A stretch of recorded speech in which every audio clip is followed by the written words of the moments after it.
Russia is estimated to have supplied North Korea with more than a million barrels of oil since March this year, according to satellite imagery analysis from the Open Source Center, a non-profitable research group based in the UK.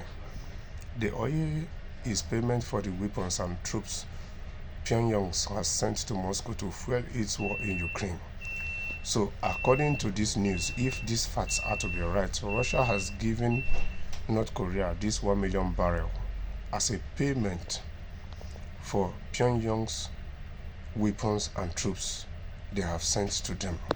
Leading experts and UK Foreign Secretary David Lammy have told the BBC these transfers violate UN sanctions, which ban countries from selling oil to North Korea, except in small quantities, in an attempt to stifle its economy to prevent it from further developing nuclear weapons.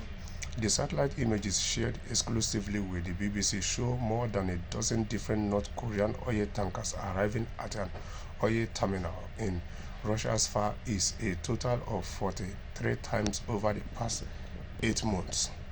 Further pictures taken of the ships at the sea appear to show the tankers arriving empty and leaving almost full. North Korea is the only country in the world not allowed to buy oil on the open market.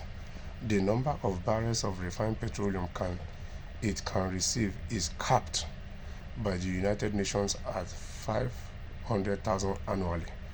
So is this not a bit extreme?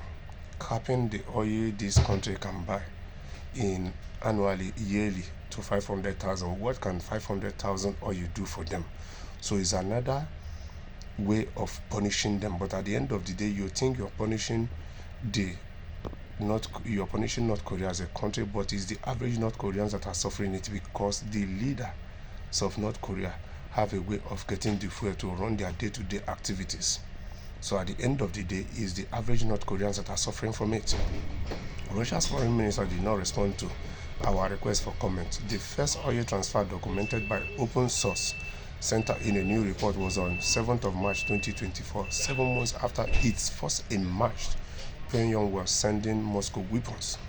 The shipments have continued as thousands of North Korean troops are reported to have been sent to Russia to fight, with the last one recorded on November 15.